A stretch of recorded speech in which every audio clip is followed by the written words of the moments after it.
नमस्कार, मैं हूँ दुर्गे शर्मा और आप देख रहे हैं स्वदेश 24x7 न्यूज। चलिए शुरुआत करते हैं आज की बुलेटिन की और नजर डालेंगे कुछ खास खबरों। चलिए रुक कर लेते हैं दंतेवाड़ा की खबर की ओर, जहां दक्षिण बस्तर दंतेवाड़ा जिले में जिला सरपंच संघ ने प्रशासन पर ग्राम पंचायत की अनदेखी का आरोप लगाते हुए कड़ा रुख अपनाया। सरपंच संघ ने जिले की 169 ग्राम पंचायतों की समस्याओं को लेकर कलेक्टर और स्थानीय विधायक चैतराम अटामी को ज्ञापन सौंपते हुए आंदोलन की चेतावनी दी है। जी हां, सरपंच संघ का कहना है कि दंतेवाड़ा जिला भारतीय संविधान के अनुच्छेद 244(a) के तहत 5वीं अनुसूची क्षेत्र में आता है और यह पैसा अधिनियम 1996 पूर्ण रूप से लागू है। इसके बावजूद ग्राम सभाओं की सर्वोच्चता और पंचायतों के संवैधानिक अधिकारों की लगातार अनदेखी की जा रही है। संघ ने बताया कि जिले की 169 ग्राम पंचायतों में सड़क, जल, सिंचाई, निर्माण कार्य, कृषि सहायता और अन्य मूलभूत संसाधनों का गंभीर अभाव है। शासन प्रशासन की उदासीनता के कारण ग्रामीण जनता में भारी असंतोष व्याप्त। संघ ने डीएमएफ की मद से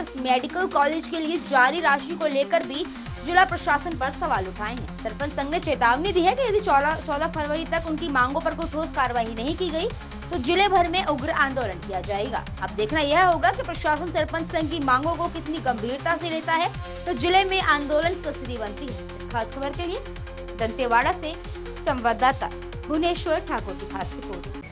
आज हम लोगों ने कलेक्टर साहब से श्री अपना देवेश ध्रुव जी से बात रखे कि साहब हम लोग का जो पंचायतों का काम है, पंचायती राज अधिनियम के तहत पहले 20 लाख था, अभी लगभग 50 लाख हुआ है। लेकिन अभी प्रशासन द्वारा अवैध तरीके से 1-1, 1.5 लाख का जो मरम्मत कार्य है उसको आरईएस के माध्यम से, अन्य माध्यम से जो टेंडर दिया गया है उसका भी हम लोगों ने विरोध किया है। यदि इसको तत्काल रोक नहीं लगाते, हम लोग करने भी नहीं दे रहे हैं, तो ये शायद हम पूरे सरपंचों का अन्याय है और गैर जिम्मेदार तरीके से टेंडर किया गया है। इसका सरपंच संघ पुरजोर विरोध करता है और इसको लेकर भी हम लोग आंदोलित होंगे। बाढ़ है, भयंकर भयावह बाढ़ था, पूरा दंतेवाड़ा जिले के साथ साथ अन्य ये शहर एरिया से लेकर अन्य गाँव में बहुत त्राहिमाम मचाया था बाढ़, जिससे बहुत सारे डैम्स वगैरह क्षतिग्रस्त हो गए, तालाब वगैरह क्षतिग्रस्त हो गए। उसको क्या है दोबारा जीर्णोद्धार करने का कार्य हो, ऐसा हम लोगों ने मांग रखा है। और अभी तक जो मूलभूत की राशि है पंचायतों में, अभी हम लोग सब नए चुन के आए हैं, उतना जानकारी नहीं है, लेकिन हम लोग को ऐसा जानकारी मिला है कि हम लोग को केवल ब्याज के पैसे दिए जा रहे हैं।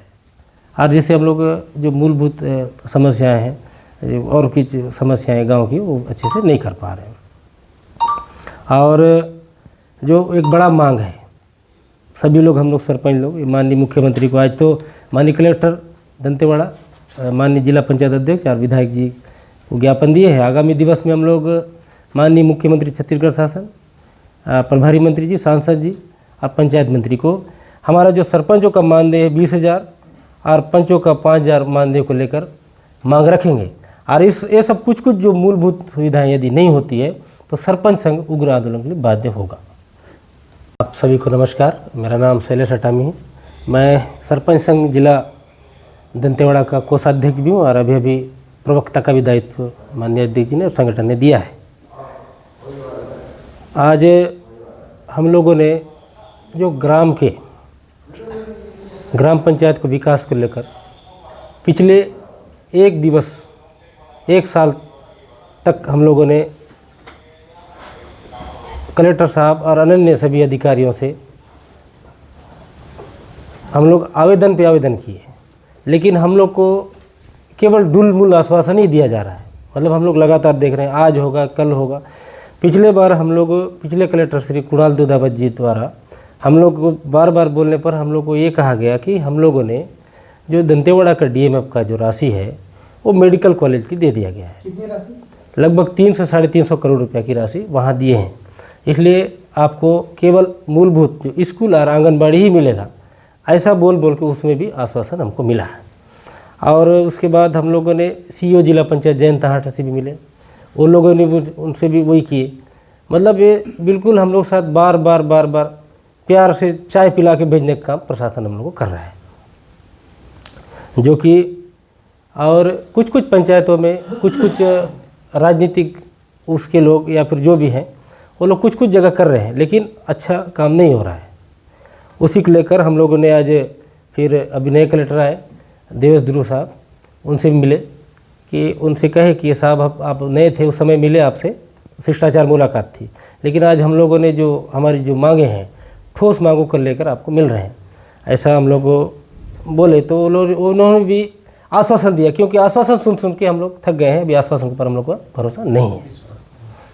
तो जो इसमें हम लोग का जो हमारा 8 सूत्रीय जो मांगे हैं उनको लेकर हम लोग मिले। तो पहला मांग इस प्रकार है कि सौ में लगभग 20 से 30 लाख का निर्माण कार्य तत्काल स्वीकृत किया जाए। तो उसी को लेकर थोड़ा आश्वासन हमको मिला है, जो कि हम लोग 14 तक देख रहे हैं, उसके बाद उग्र होंगे। और साथ ही जो मेडिकल कॉलेज है, मांग है हम लोग का आपके माध्यम से प्रशासन को सीधा, कि जो ये मेडिकल कॉलेज का घोषणा 21-22 में किया गया था, हो सकता है उस समय बजट में प्रावधान था कि चाहे केंद्रीय बजट हो चाहे राज्य के बजट में, वो पैसा यदि सैंक्शन हुआ तो उसका राशि गया कहाँ, ये सीधा सवाल हमको प्रशासन से है और प्रशासन को इसका जवाब देना पड़ेगा। और इस डीएमएफ का जो राशि वहाँ सीधा जाने पर पूरे पंचायतों का जो सिस्टम है, विकास कार्य पूरा चरम पर है, बिल्कुल काम नहीं हो रहा है, नगण्य है। मतलब कोई भी पंचायत में जो भी हर एग्रीकल्चर सेक्टर हो तो कोई भी सेक्टर में जो काम होता था वो अभी शून्य है। और प्रशासन द्वारा मिट्टी मुरुम सड़कों को बंद कर दिया गया। आप सभी को विदित है कि दंतेवाड़ा जिला लगातार नक्सलिज्म से जूझ रहा था और वहाँ कनेक्टिविटी बढ़ाने के लिए मिट्टी मुरुम सड़क की अति आवश्यकता है, जिसको प्रशासन ने बंद करके रखा है। और इनको हम लोग मांग दिए हैं और इसके भी हम लोग को उनसे मांग है, आपके माध्यम से मांग है कि ये तत्काल चालू हो जाए। और जो आप ग्रामीण अर्थव्यवस्था है किसानों को लेकर कि लोग धीरे धीरे करके यहाँ आप सरकार हर आदमी को नौकरी नहीं दे सकता है, यहाँ बहुत सारी लैंड बचा है, सारी बंजर धरती बची है, उसको किसानों को एग्रीकल्चर सेक्टर से कैसे जोड़ें, उसके लिए बोर जो खनन है किसानों से जो राशि अभी वर्तमान में 40% करके केसीसी कर दिया जाए। गरीब किसान कहाँ देगा 40%? 2.5 लाख रुपये यदि करता है वो सीधा सीधा 1 लाख रुपया होता है, किसान नहीं भर पाएगा। केसीसी यदि नहीं भर पाएगा तो उसका ज़मीन निगारी होने का खतरा बढ़ेगा। तो इसलिए हम लोग साहब से भी मांग किए कि इसको भी 10% ही रखा जाए ताकि किसानों तक जो बोर बाड़ी की व्यवस्था पहुँच सके। और आपको भी विदित है कि लगातार बोरों के खनन से भूगर्भ के स्तर का जो पानी है लगातार नीचे गिर रहा है। आप देखते रहे होंगे कि 150 फीट में पानी मिलता था, आज के डेट में 400 फीट के नीचे पानी नहीं मिल रहा है। लेकिन हम आने वाली पीढ़ी को क्या देंगे, इसलिए प्रत्येक जो गांव है वहाँ जलाशय, जगह देख के बड़े जलाशय, छोटे छोटे डबरी, चाहे वो जीराम जी मद से हो चाहे किसी भी मद से हो, प्रत्येक ग्रामों में तत्काल चालू हो और ताकि वहाँ के लोगों को रोज़गार भी मिल सके, ऐसा हम लोगों ने मांग रखा है।